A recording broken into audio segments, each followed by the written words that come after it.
Hello, everyone, and welcome to yet another podcast of Making Men Look Smarter. And we have got today a special guest that is from, I would say, the same genre as I am, but he's been doing that for a lot longer, and he's kind of the good-looking one out of us two. So, I'll take that. Sena, hello, welcome to my podcast. Welcome to my YouTube. Yeah, tell us a few things about you, your company, how you got started. Sort of give us a brief overview of what's going on with you. No problem at all. Yeah, thanks for having me on, Mike. So as Mike mentioned, my name is Sena. I am one half of the menswear brand, which is called Morts and More. So Morts and More, we currently specialize in tailoring for men. So we do everything from suits, shirts, overcoats, Mm-hmm. some accessories, Mm-hmm. style advice. We have our own YouTube page as well, where Mm-hmm. we get a number of people who will email us in and ask us questions about how to, I don't know, anything from how to be a perfect gentleman Mm-hmm. to how to, wear a tuxedo to a prom. Mm-hmm. So we get various different questions that people message us in, and we put video responses to those. And then we also just have our own subjects that we come up with and we create content for. Mm-hmm. So that's one aspect of the business. Obviously, the main aspect of what we do is the tailoring side of things. Mm-hmm. We started in the industry in 2008. Whoa. Okay. We had a previous brand. We were originally Uh-huh. called My Tailored Suit. Uh-huh. And that brand it was more geared towards being just an online tailoring platform. Mm-hmm. And Mm-hmm. we kind of discovered that wasn't really the way that would work. The way that what we wanted to achieve, it wasn't going to work being an online tailoring brand. And What so wasn't working with it? What was wrong with it? I think basically because we wanted to be a luxury online tailoring brand, Mm-hmm. and it just didn't really coincide. If Mm-hmm. somebody's spending a few £100s on a tailored suit, they don't want to have to do all the work for themselves. Mm-hmm. They don't want to have to watch a video, measure themselves, and then, put the order in and Uh-huh. hope it comes right. If they're spending a few £100s, they want to be in front of someone. They want to touch fabric. They want to, get that real personal service. Mm-hmm. So yeah, we switched gears.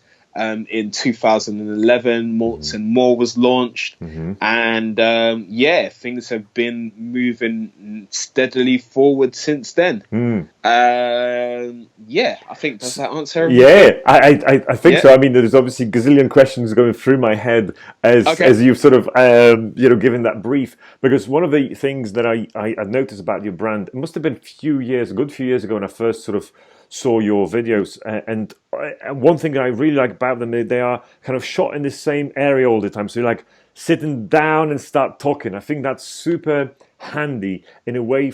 In a way that it's sort of on its own, that's kind of your brand equity. Yeah. That's your brand. Like if you would all of a sudden sit in a hotel room, they'll be like, Yeah. where's the sit, where's the area? Like this is you. Like it's so weird, but it's like those associations obviously work.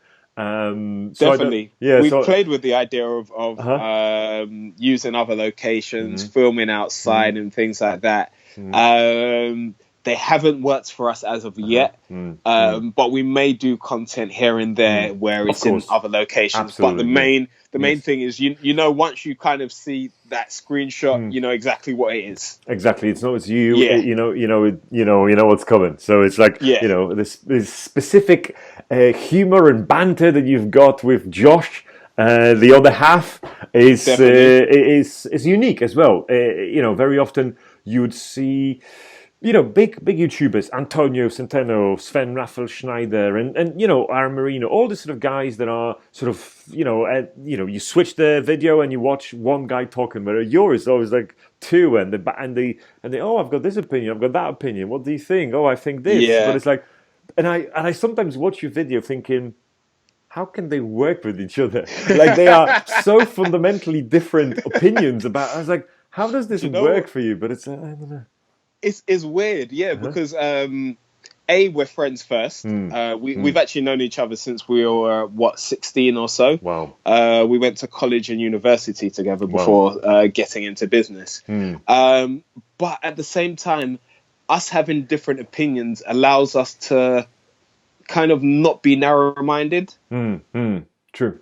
We don't stay in one lane. If we were both the same, we'd be driving in the same direction, doing the same things all the time. But sometimes we push each other to think in a different way. And yeah, the banter and the conversations are real. They're not rehearsed. It's a case of sometimes he'll say something. I'm like, what the hell are you saying? I fully do not agree with that. Yeah. But I absolutely love that's it. what makes it work. Yeah, absolutely. No, 100%. So, was there anything specific time that you remember that got you sort of attention or a bit more exposure? Was there any one event when it comes down probably to content? I'm thinking about content side of things at the moment, where it's sort of a publication or something that people got sort of aware of your brand. An event, anything, a video that you've done that it's like sort of showed you or put you on a map.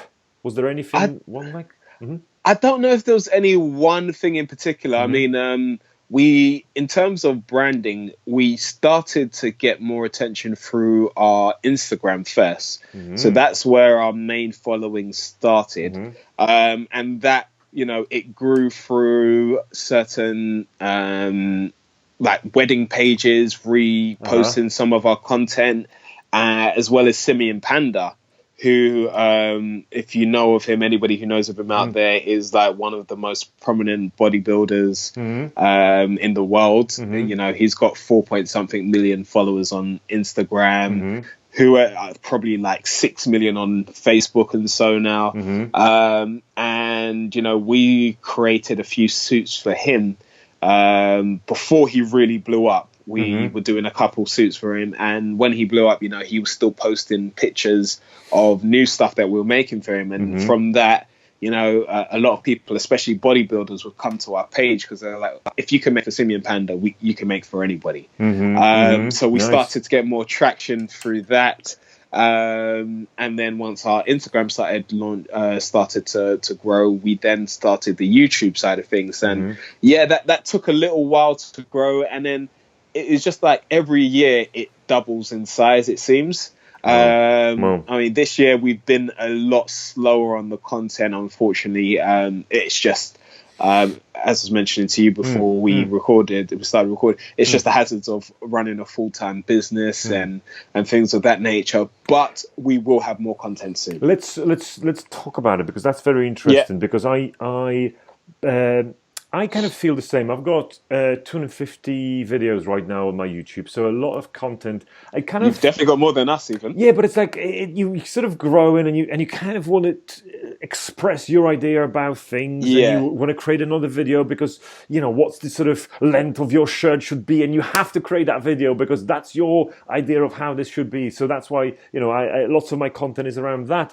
But then I kind of got to the point right now, and I was actually listening to Gary Vaynerchuk yesterday about he was saying about this that if you plateau, the plateau means that you kind of said what you wanted to say, and there is kind of then you start to have to be created in terms of thinking about topics to talk about. And I think I got to this point right now. That's why I'm kind of trying to pivot slightly onto podcast, interviewing people, see a lot more, as opposed to just saying how to tie a tie for the 100th time. Like there must be something else in it, and I think that's at least for me. So I wonder if it's the same for you, whether you sort of saw that your content is kind of mature and it's grown, and there is some other topics you want to talk about, like anything related to being a man rather than just how to look good. Have you got this? Like, what's your 100%? I think we reached that stage. Probably a year and a half, 2 years after starting doing our YouTube page, because, we got to a point where we're just like, if we really want our page to grow, how many people out there really want to just hear about suits every day? we want to talk more about how to be a gentleman, how to, you know, achieve things in business, how to, you know, just a general being a great guy type of thing, and you know, how to be successful in life. Because as you mentioned, there's only so many times you can put a video up about, okay, this is how you wear a grey suit, this is how you wear a navy suit. Exactly. And then it starts to get a little boring, and you're like, you know, and there's everybody out there doing those same things. So this is where we started doing the kind of, you know, we've got playlists like the Gentleman series, where it is just about, you know, how, what to do on a first date, and things of that nature. And we just try to have fun with it. So, you know, people, again, people messaging us in questions does help us to, you know, think about new subjects as well. But at the same time, a lot of those questions we do get, unfortunately, do cover content that we've already spoken about, or just a slight different version. Like we may have said, okay, this is how you wear a tuxedo to a prom, and then somebody will say, oh, what pocket square can I wear with my tuxedo to the prom? And we can't do a whole video on just what pocket square to wear with your tuxedo. True. So it's really just, as you mentioned, I think that's hits the nail on the head, because we've spoken about all the subjects that we've had at our core, and now it's a case of, okay, what are we going to creatively do to be different and stand out? You know, sometimes it's about being on topic with what's happening right now. Like our last video we did was on the royal wedding, and we dropped that. It was meant to be the day before. It happened to drop the day after because of just some technical difficulties we had. But yeah, so it's subject. We don't want to put out content just for the sake of putting out content. We have to believe in it and know that it's good, because otherwise people are going to stop tuning in. It's super interesting. I'm like, we so singing from Sam Hemsheet, because it's the idea of, okay, you've seen those YouTube pages of I don't know, kids doing pranks, and it has got like 3.5 million subscribers, and you're like, I'm never going to be that. I'm never going to, like, you even look at sort of Antonio Centeno, Aaron Marino, and they are like producing like 2 times a day. Antonio at some point was doing like crazy stuff, like impossible, unless you've got like a huge team. And it's okay, but there's only like a handful of those channels that are actually doing kind of reasonably well in terms of subscribers and view counts and things like that in our niche. And you're like, it's never, you know, I'm never going to have 2 million subscribers. So how can I sort of keep going so it doesn't die, but I can sort of reinvent it so it's still exciting. And I think you've got the same, I've got the same. There's lots of content creators out there who are sort of been on the platform 3-4 years, whatever else, and it's like, okay, what do I do next? Like, I don't want to quit on YouTube because it's cool. Like, people still find us, still search and find you, you know, for instance, and watch your videos. Like, I'm sure you've got, you know, I don't know, so many subscribers and so many views per month. And you're like, okay, so people must be still watching our content, the same as me. Definitely. Yeah. And it's a case of, you know, as you mentioned, you can look at all the, you know, the kids pages, the pranks pages and all sorts, and think, you know what, maybe I'll, you know, start doing something like that. True. And I think you can quickly lose yourself if you're not authentic to what you do. You know, we really have, in the past, we've been like, okay, you know what, we've got some subject matters which would, you know, have some sort of comedy element to it, but still remain authentic. However, it's a case of how to do it the correct way. You know, because bear in mind, not only do we have the YouTube page, we also have a business which, you know, is a luxury business. And if somebody comes across 100%. Our page and like, what kind of clowns are these? And I'm supposed to be buying my suit from them. True. We can't do that. So how much of your business is coming from YouTube to start off with, and then we can talk about other platforms? Do you see people coming to you or emailing you, messaging you, saying, I've seen your video on this, and I like the suit that you were wearing. can you make me the same? Like, do you get any sort of questions, any leads, as we call it in business, Yeah, from YouTube? yeah, definitely, Hmm. definitely. We get a number of people who would say, one of the first things when people come in for consultations, we actually ask them, so how did you hear about us? And a lot of the time it's either via, a client we've made something for already, or one of our platforms like YouTube. And the great thing is it adds that, or how can I say, it adds that not authenticity, What it kind of credibility? verifies you. Yeah, that's the word, credibility. It adds that credibility to you to for people to know that you are out there. And and to add to it, this is one of the reasons we actually started the YouTube page in the beginning. One was we were getting the same question again and again from people, and we're like, you know what, we thought this is common sense. It's clearly not common sense. Let's put something out there where we can, address it and let everybody find it. And then another thing was, even though we had social media platforms like Instagram, LinkedIn, and so forth, where we'll put pictures and content, it doesn't really give an insight into who you are as a person. And we'd have people come in for consultations and they'd be like, oh, we thought you, based on the name, based on pictures, that you guys might be quite stuffy up yourselves, but you're really cool. We like you really have a cool brand and set up, and they enjoy coming in and sitting down with us. And so we said, you know what, maybe more people need to understand this. And the only way to get that across would be via 100%. video. So that's where the YouTube started as well, so that people could get an insight into our characters and know what they're like, what we're like when they come in and sit down with us. And now people come in and sit down with us and they're like, I've watched so many videos, I feel like I know you guys.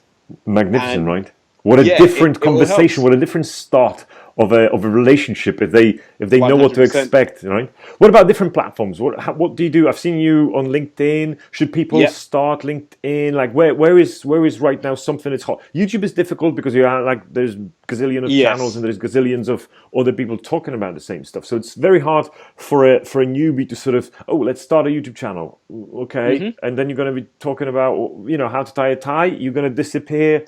100%. Like it's going to be super difficult. So what would be the other platforms you would say, or where do you get your business from in terms of other platforms? Does it come from LinkedIn or Facebook? I haven't seen you a lot on Facebook, or you're not popping on, like you don't do a lot of Facebook? We do exactly the same on Facebook as LinkedIn. There you go. But you see, and this is the key for me, we get business from LinkedIn because it's full of professionals. And there's less content that goes through LinkedIn, whereas Facebook, you're flooded, and they've got algorithms that actually, if you're not paying for their services, it pretty much hides it. People can follow your page and still not see your content. Correct. For example, I think LinkedIn have changed a bit recently. But for example, I could put a post on Facebook and it get say 20 likes, for example, and the impressions on it is about 350. I could put that same post on LinkedIn and it gets 20 likes and its impressions are like 3,000. So you're in front of 10 times more people for the same amount of effort. And on LinkedIn, I know that those people are in employment. They're potentially my actual clients, whereas on Facebook it could be anybody. It could be a 15-year-old kid anywhere. It's worked out better for us via LinkedIn. So we put exactly the same content on pretty much all. We're on LinkedIn, Instagram, Facebook, and Twitter. We put the same content across all of them. Obviously, Twitter in particular needs a bit more interaction. It needs exactly. I would ask that about that. You have to be on really Twitter, engage. right? Yeah, and it's hard. Exactly, it's because hard. because do you actually? Because I'm also kind of thinking, oh, should I? Because I never was a Twitter guy. I obviously know the platform, understand, been there, sort of interacted, even sold some products through it, but it was never. it's so flooded. Like it's just the Yep. information is like overload. It's even more so than Facebook. Yet it's so different. Yeah. You have to tweet the same thing like 3, 4 times Mm, in order for somebody to really see mm, it. mm, I think our personal opinion on Twitter is to be on there because people may contact you, you know, if they have inquiries or something, they may contact you or look there just to verify people you're use actually Twitter. there. Yeah, absolutely. But they don't expect to see content, or they don't go looking for content for you on Twitter as they would on the other social media platforms. So we don't expect any. I can't necessarily say I don't even think we've got any business via Twitter. But we do get DMs, we do get people retweet and so forth. So there's people there watching.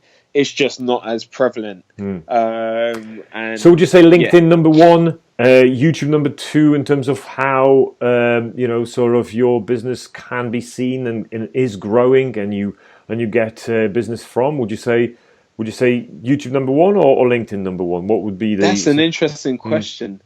I would struggle to even say which is first out of LinkedIn, Instagram, and Instagram, of course, YouTube. Because all of them perform in different ways to different people. True. You know, we get a lot of people who recognize us because of YouTube. You know, we walk down the street and somebody will stop us. Of course. You know, the other day we had somebody.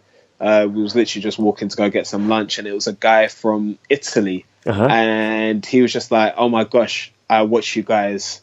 Can I take a picture?" And you know, that's still crazy to us. Like, and, you know, he was really excited to just have bumped into us randomly. So you know, things like that. And you're obviously micro, you know, like tiny little dots, right, on this sea of YouTubers, exactly. Right?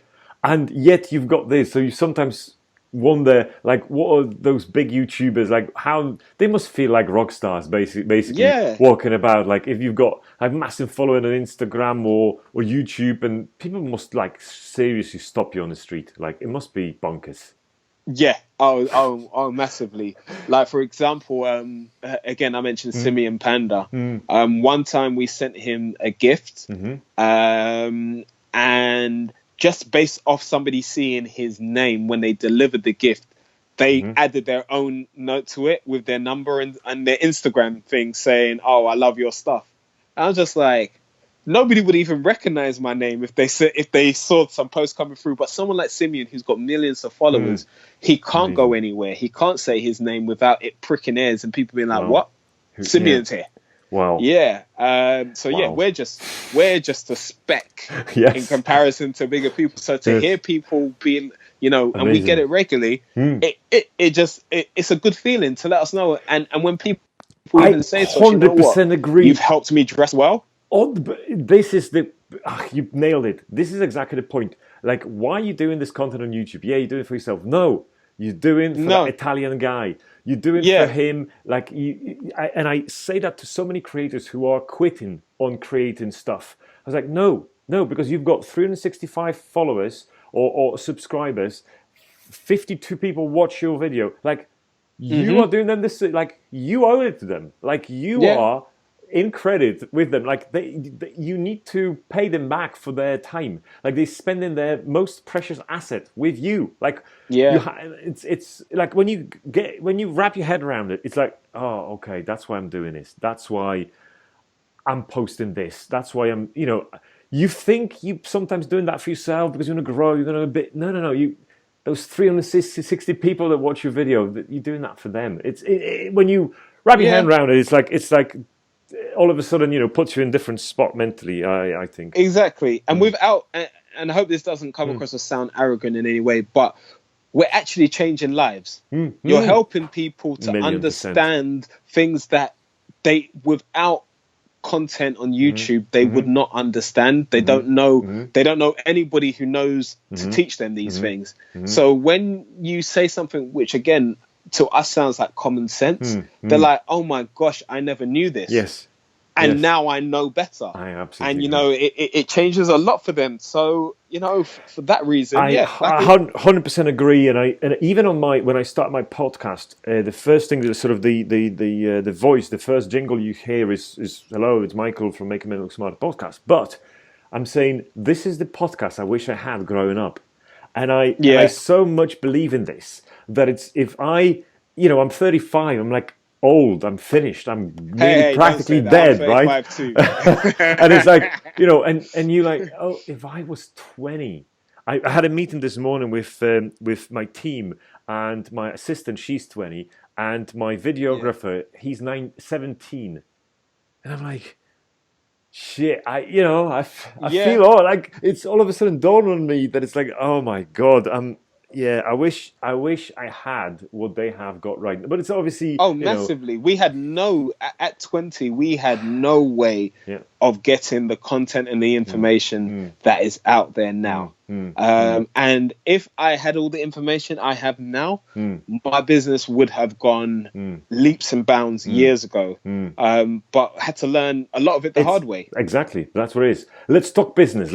Yep. Let's imagine right now for a second that someone is listening to this and he's saying, "Okay, I've seen Sena's pictures, I've seen Josh the videos, I've seen your content on YouTube," and it's like, "Okay, I want to start this. How do I get into? I'm interested in fashion. I'm interested in style. I know all the difference between bespoke and made to measure and single and double breasted and cuffs and whatever else." And it's like, okay, how do I get started? What's the sort of your recipe? 3 steps everyone should do if they listening to this. They're 22. They're thinking, this is the career I want to do. What should they do in sort of 3 steps, in your opinion? What's the way to start? Okay. In tailoring in particular? Yeah, for instance, if they want to copy what you've got, they're like, I want to be like these guys, but I want to do that in, I don't know, south of France, or I want to do that in Yeah. Brazil. But I want to do the same thing that the guys are doing. Like, but I'm 22. How do I know enough about style, but how do I get into? Where do I start? What do I do? What would you say? Don't start. You say It's a very good question. Forget about it. Don't start. Like, learn some coding or something. Like yeah, coding. If you learn coding, you could be making some good money. yes, exactly. Well, yeah.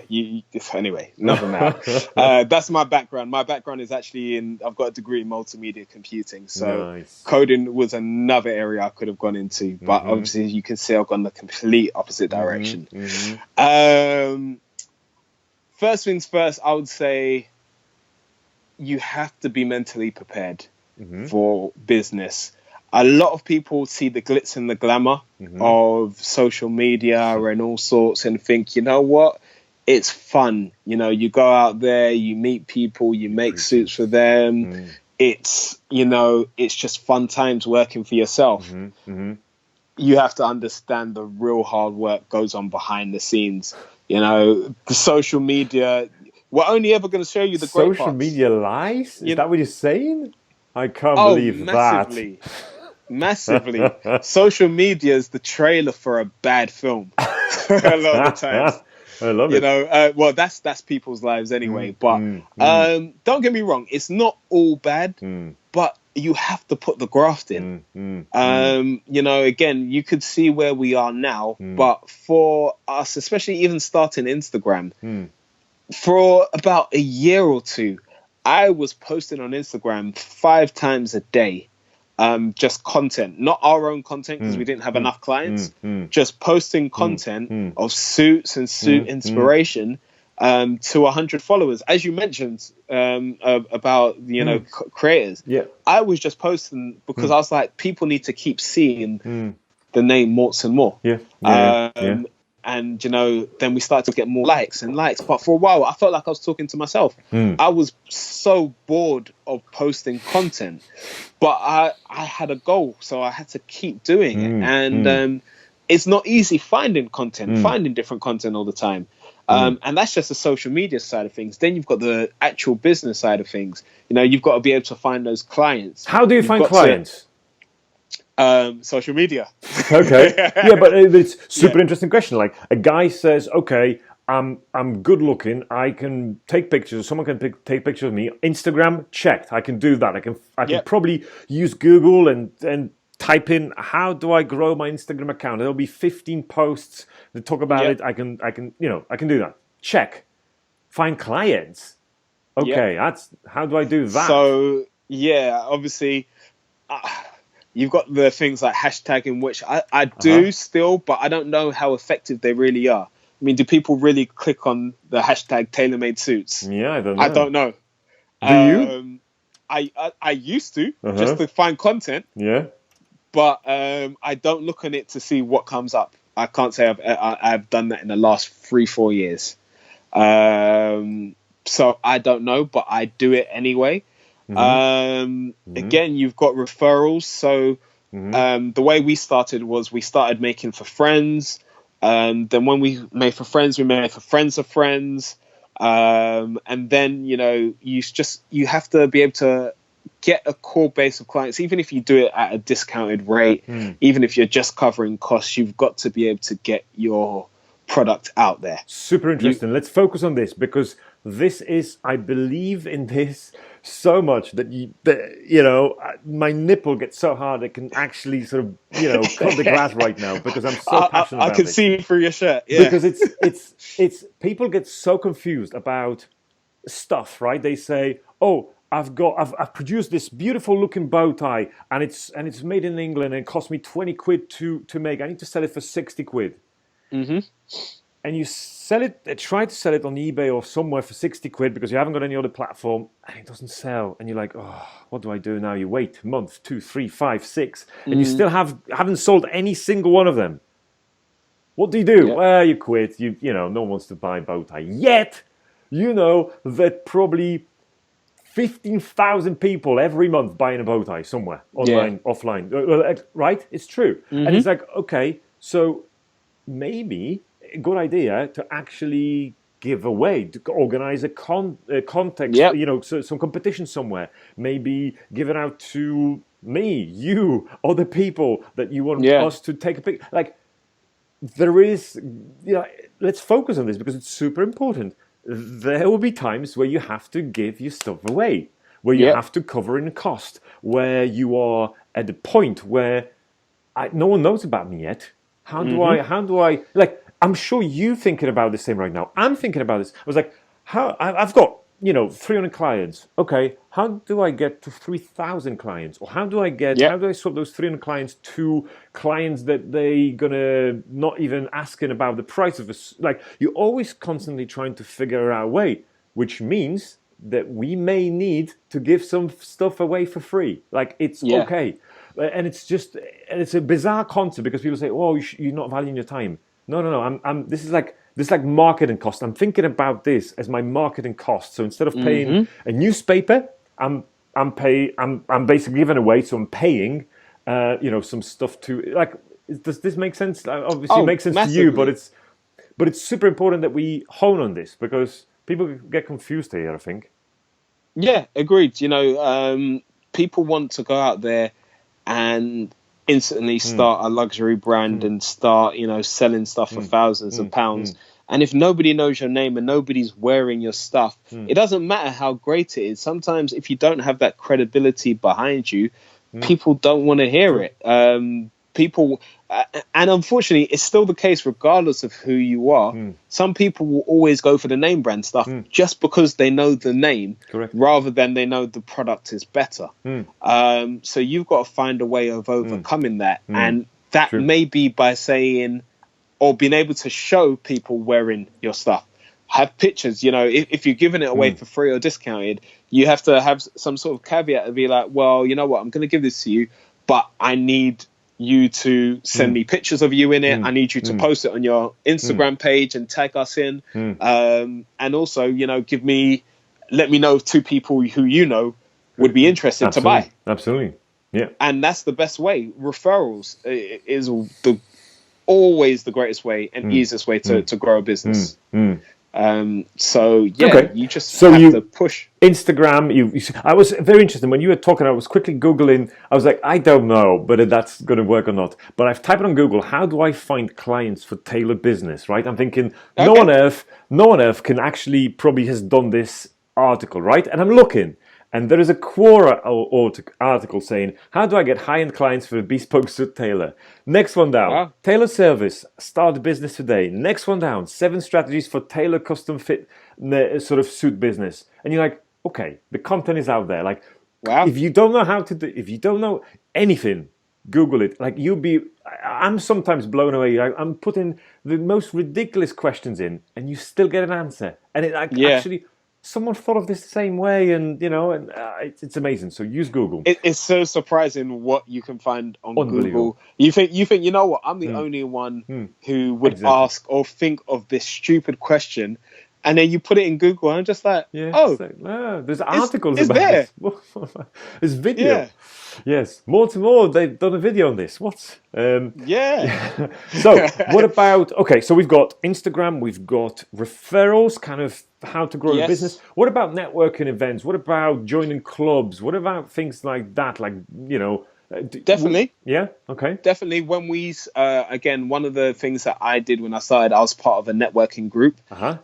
So it's a business group called BNI where they do breakfast meetings. Mm-hmm. They're like one of the largest in the world. And you go to those meetings and you literally you give a bit of a pitch about who you are and you say what you're asking for. And so through there, I started to increase my contacts and my network, and people were introducing me to people who were outside of my actual network, Which you otherwise would not be able to which I get never to. would have got, Exactly. which I never would have been able to get to, and they would have never find you, and you would like exactly, yeah, unbelievable. yeah. And then So you've done a suit for them, and they've got like 10 friends, and you've done an amazing job, and they're like, this guy, amazing. exactly that, and there's a guy from one of these groups who got in touch about a month ago, and we made him a suit about 3-4 years ago, and I'm no longer part of the networking group, but these people remember you, and he referred me on to somebody else. Wow. And again, it's somebody I would have never met because they're not in my social network. So yeah, things like that. You've got can I say trade shows? You've got wedding fairs. Do you You've go got to places those where you can still, set up a or stand. you kind of? I don't. Okay. Personally, I don't. I know a number of people who do. I felt the return on investment wasn't enough, especially for what we do and our pricing. People were looking for cheaper stuff, and they're always the type of people who kind of haggle. But if you go to the right ones, the national wedding shows and all of that, I'm not a fan of those ones. The competition, I think, is fierce. I think you would be better off going to a conference for chartered surveyors or something Agreed. like that, where there is like no one else there making the same stuff. But or if you go to I don't know, Solicitors of the Year awards or something. 100%. You know, 100%. you have to think but about you'll be those things. surprised, even at the wedding shows and stuff, you find who can I say, like the Moss Brothers, maybe, and Burton's, or some of those places there, but they all show the same stuff. They show at wedding shows, they show the tailcoats and those type of suits. And when we went there, we were different because we'd show stuff with flair. We'd show light blue suits, we'd show velvet jackets, and they weren't competing in things like that. But people were going to their stands because they knew their name. Again, Absolutely. as I mentioned, but I definitely would say that is a good base to start with as well, to grow your database and do some good data collection, and get your name out there. So various types of shows like that. But competitions, any influencers, marketing, anything like that you've tried on like made to measure business, it's going to be hard to do, I would imagine, right? When you're selling coconut water, maybe it's easier, but when you're selling made to measure products, that's difficult, right? Have you tried this? It is, and we've tried the whole,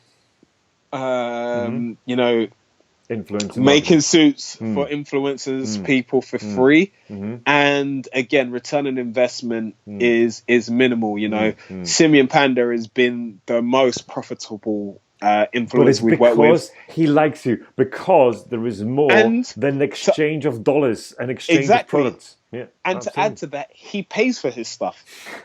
He's got millions of Yeah, followers. Don't get me wrong, he yeah. doesn't pay full price, but he actually buys stuff from us. So, Amazing. and he charges people to do any type of Of course. Yeah. referral work, or any promotional work. So, but because he likes our stuff and we've been genuine with him from the beginning, he's happy because he understands. We do a job for him.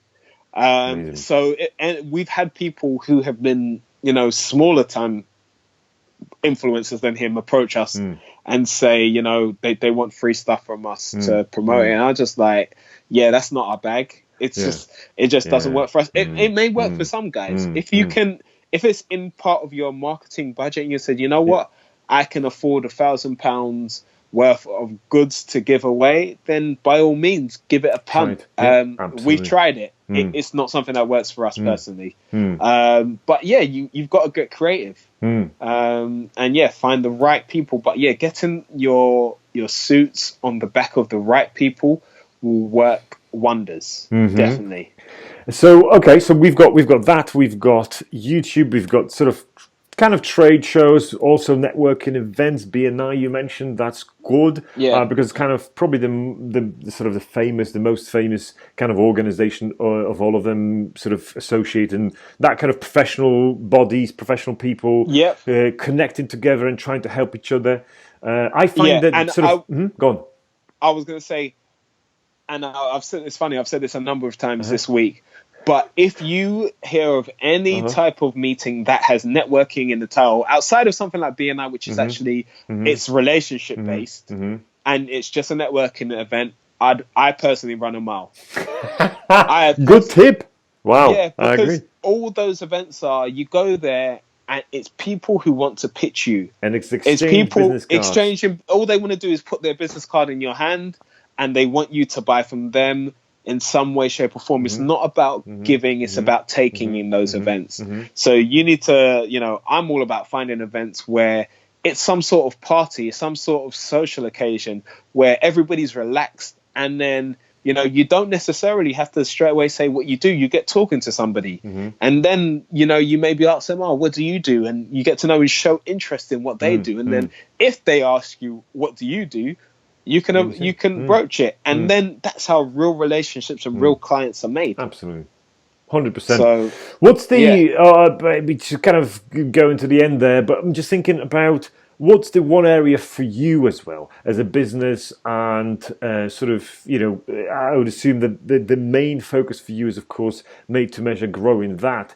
And how do you do you see any area of where it slightly slowly picks up? For instance, there is Alexa skills, there is voiceovers, there is I don't know, network. Is there any area of business that you like right now, like more than the others, and you think oh, let's just pay more attention there, let's just put some dollars and some effort into this area? Do you see anything like that that's growing, that's strong, that you like? I don't know. I think we always have our core base of business, which is the suits and shirts, and so that's what we're always going to focus on.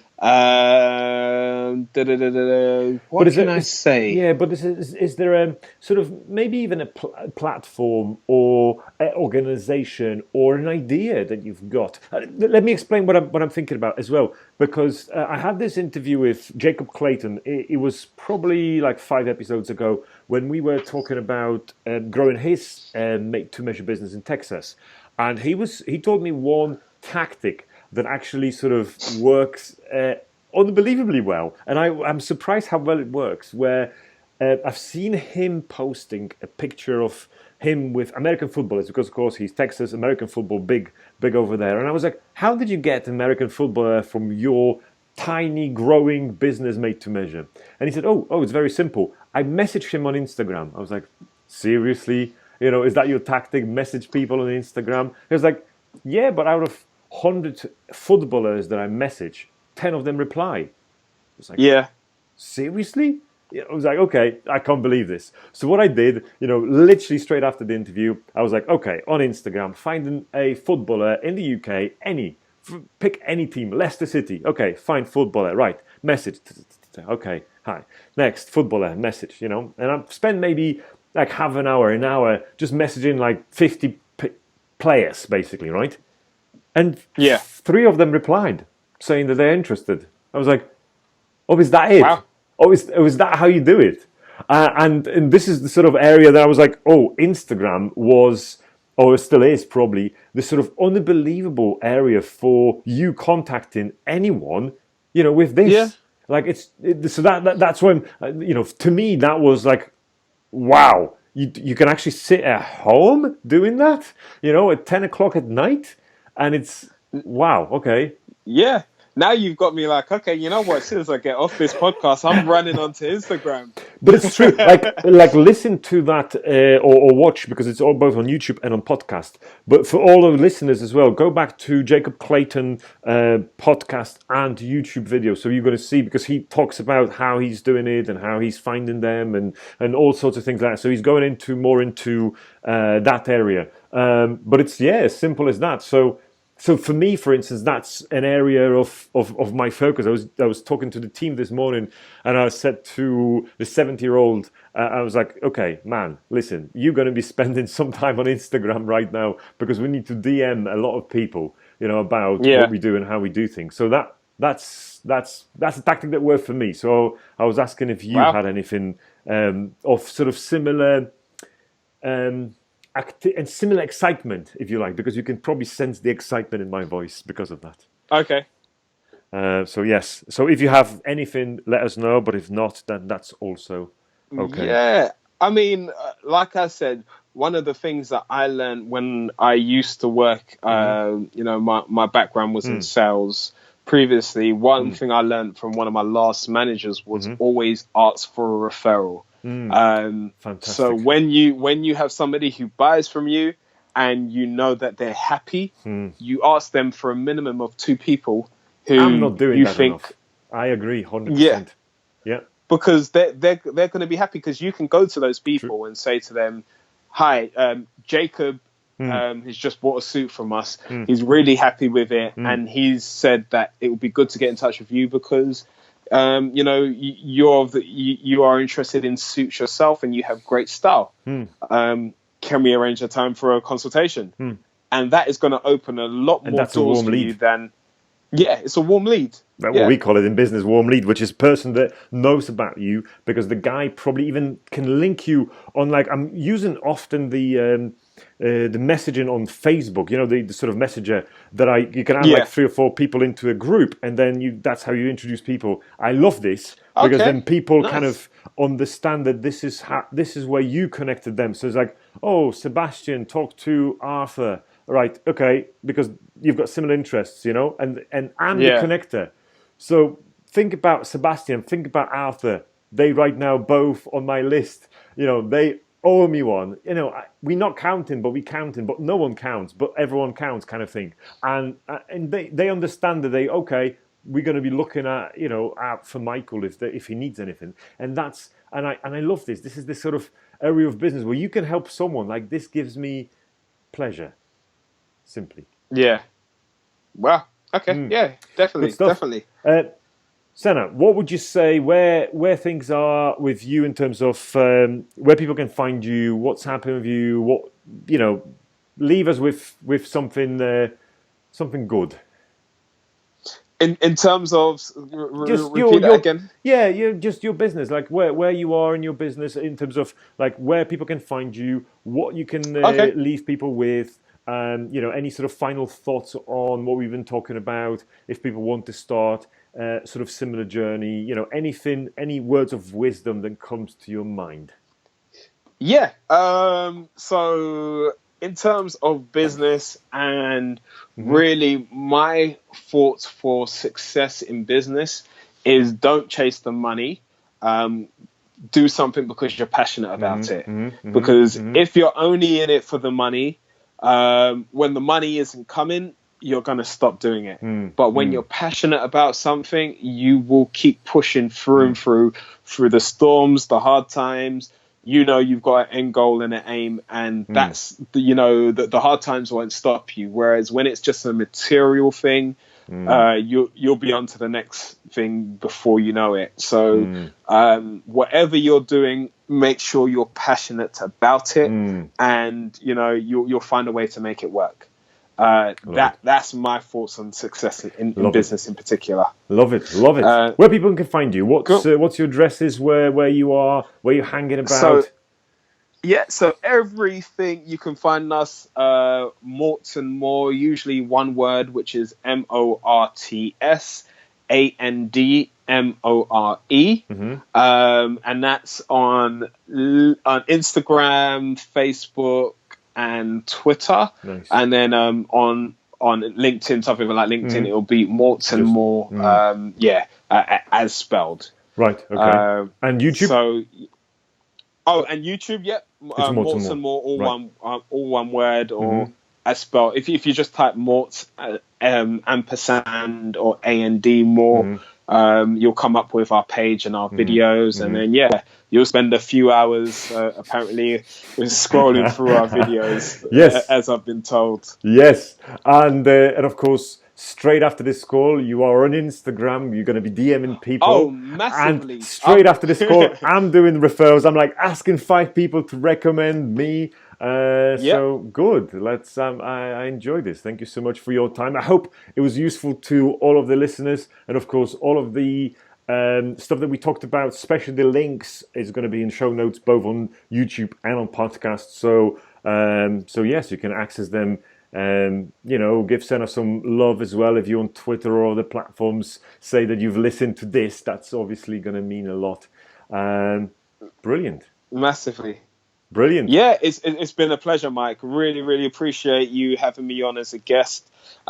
Yeah, I've had a good time, and I've got tips to take away myself. brilliant. Thank you so much, sir. Let's keep in touch. Let's see because we kind of secretly kind of looking at each other like what are we doing? Like what you've got to go? Oh, that's a nice post. I need to do the same. So I'm like, we Yeah, obviously in this industry all sort of looking at each other, but it's good. I think it's that's I never sort of see other tailors as competition as such because there is enough people for everyone to sort of service.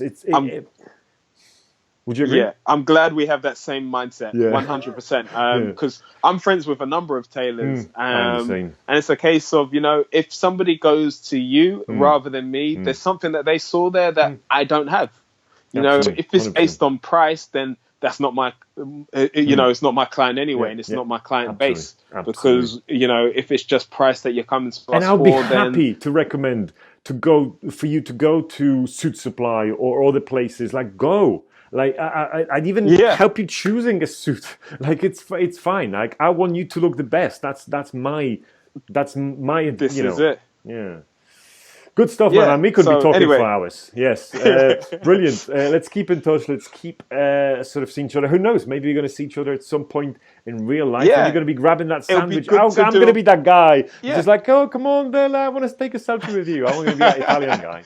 It would be good to actually do a podcast or a A video video. together at some point. So Yeah, if I'll I'm come to ever London, up or if there, you're ever in Liverpool, if you have any yep, clients here, let me know. But yeah, we'll arrange something, no doubt. definitely will do. Spot All on. right Thank then, you so Mike. much, sir. No problem at all. Have a great day.